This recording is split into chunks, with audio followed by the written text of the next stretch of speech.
Bonjour, c'est Louise de la Water Family et aujourd'hui je vais vous parler de l'eau à la maison et des cosmétiques. Tu ouvres tous les jours le robinet d'eau à la maison pour boire, te laver, tirer la chasse d'eau, te laver les mains ou faire des machines.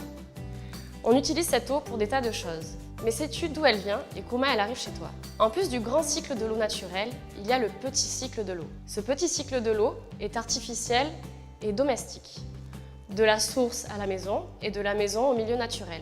Ce petit cycle de l'eau se divise en plusieurs étapes.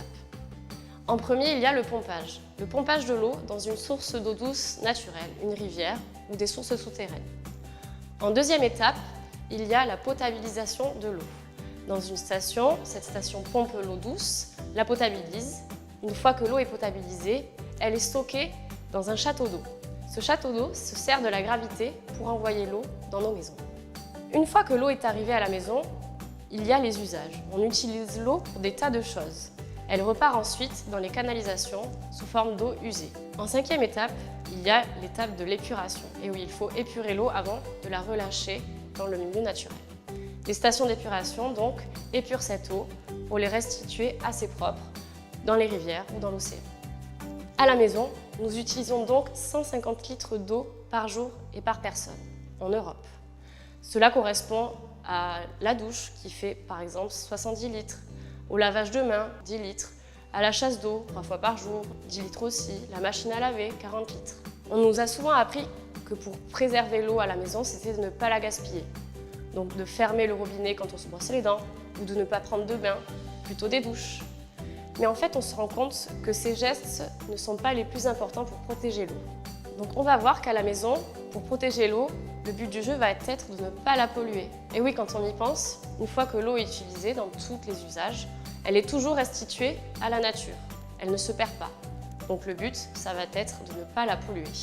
La pollution à la maison est engendrée par des produits qu'on utilise un peu tous les jours.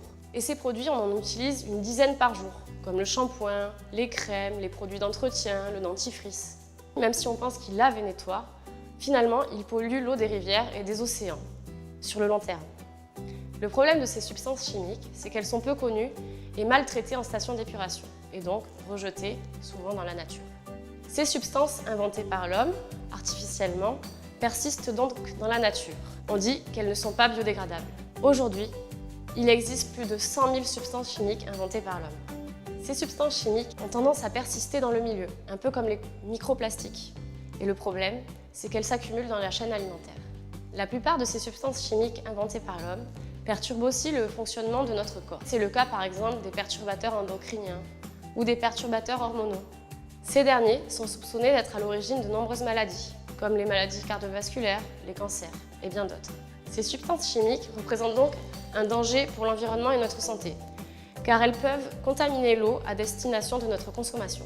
Pour réduire cette pollution chimique, revenons-en aux produits que l'on utilise à la maison.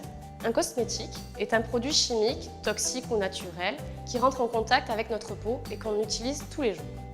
On en utilise par exemple pour se laver ou encore pour nettoyer la maison avec les produits d'entretien.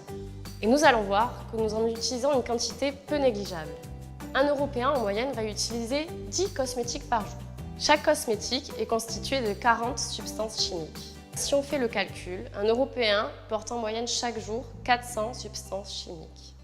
Cela va impacter notre santé, car la peau absorbe une quantité importante de cosmétiques, 60%. Les 40 autres pourcents vont repartir dans le petit cycle de l'eau lorsqu'on passe à la douche. On comprend là alors que le but va être d'utiliser le moins de substances chimiques toxiques à la maison, peut-être des produits plus naturels. Les produits naturels sont souvent une solution simple, écologique, économique, bon pour ta santé et ne mettent pas l'eau en danger.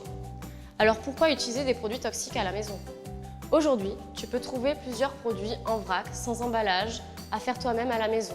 C'est pratique, économique et en plus tu limites tes déchets plastiques.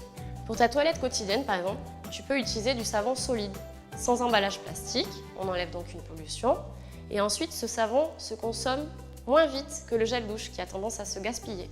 Pour les autres produits de beauté ou d'hygiène, comme les crèmes, le dentifrice, le déodorant, tu peux choisir des produits éco-labellisés avec des labels qui indiquent que le produit n'est pas toxique pour ta santé et l'environnement.